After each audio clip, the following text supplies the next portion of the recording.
Over the years, we have learned so much about brain research that supports the development and learning of young students in pre-K to third grade. However, what we know about evidence-based practices is not easily transferred to the classroom.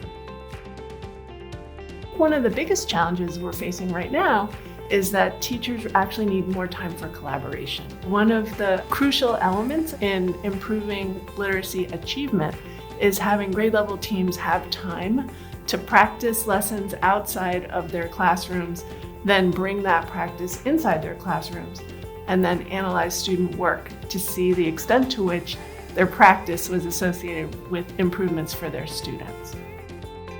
To address this challenge, the Council of Chief State School Officers brought together schools, districts, and state education agencies from a group of states to collaborate on how to increase the effectiveness of instruction and student achievement in early grades. I'm from a university, and we do research. That's one of our main jobs.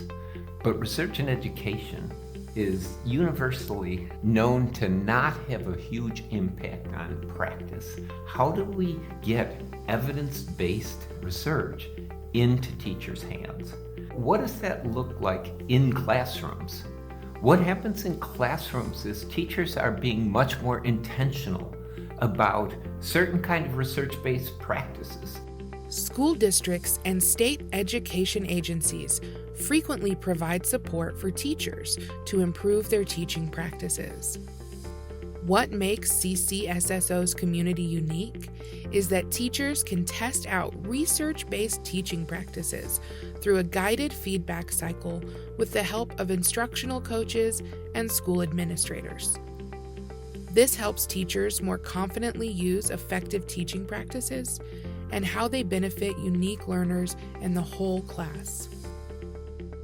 Following joining the NIC last year and into this year, it changed my literacy practices in many ways.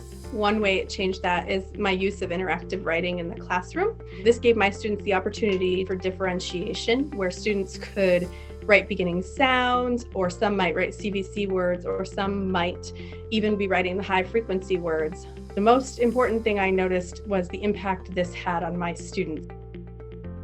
We also have taken our PLC structure that was already in place, and we've had teachers who've been involved in the network improvement community running all of our PLCs across the district. We've been having teachers work with inquiry in their classroom using the plan, study, do, act cycle and reporting out on what they're doing and learning.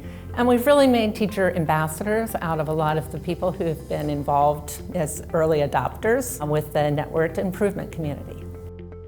At the state level in Vermont, we're really committed to infusing continuous improvement across the state, and we have a continuous improvement planning process that infuses improvement science, and we support schools in their continuous improvement planning using this process.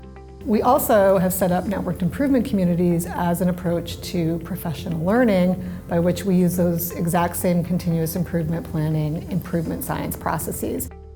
Additionally, struggling school districts have seen results from using this approach with a focus on improvement science. It's clear that when instruction is grounded in improvement science, change happens.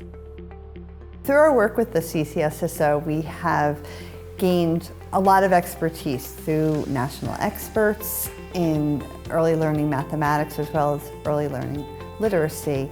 And we have changed practices in our early learning math classrooms to increase student achievement. CCSSO is committed to continue this work, leading to effective evidence-based teaching practices and improving the outcomes of all students. To learn more about this work and how your state can join the efforts of the Early Learning Network Improvement Community, please visit ccsso.org/earlylearning.